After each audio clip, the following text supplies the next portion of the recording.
ఆంధ్రప్రదేశ్ ముఖ్యమంత్రి గౌరవనీయులు చంద్రబాబు నాయుడు గారు సంపద సృష్టిస్తానంటే నిజమే అనుకొని ఆంధ్రప్రదేశ్లోని మేధావులందరూ మోసపోయారు.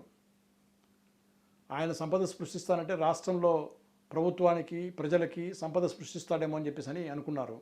కానీ జరుగుతున్నది ఏంటంటే సంపద సృష్టిస్తా అనే పేరుతో తనకు కావలసిన వాళ్ళకి, తన అనుచరులకి, తన మనుషులకు మాత్రమే సంపద సృష్టిస్తున్నాడనే విషయం ఇప్పుడు తెల్లమవుతోంది. ఆంధ్రప్రదేశ్లో జరుగుతున్నటువంటి ఈ 17 మెడికల్ కాలేజీల ప్రైవేటీకరణే అందుకు సాక్ష్యం.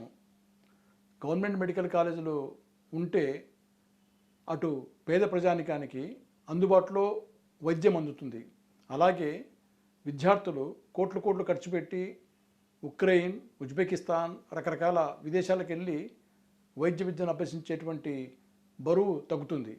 గవర్నమెంట్ కాలేజీల వల్ల సామాన్య విద్యార్థులకు, పేదలకు, మధ్యతరగతి వర్గాలకి వైద్య విద్య అందుబాటులో ఉంటుంది.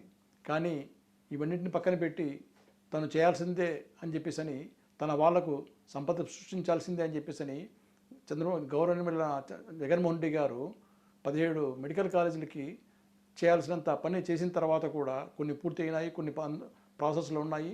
వాటన్నింటినీ ప్రైవేటీకరణ చేసి ప్రైవేట్ వ్యక్తులకు అందజేసి సామాన్య ప్రజానీకము, విద్యార్థులు చాలా నష్టపోయేటువంటి పరిస్థితి వస్తుంది.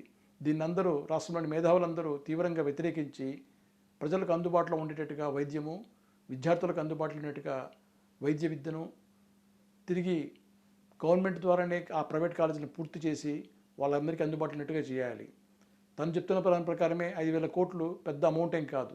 లక్షల కోట్లు అప్పు చేస్తున్నప్పుడు 5,000 కోట్లు ఖర్చు పెట్టి పేద ప్రజానికి, మధ్యతరగతి విద్యార్థులకు వైద్య విద్యను అందించడము ఎంతైనా అవసరం ఉంది.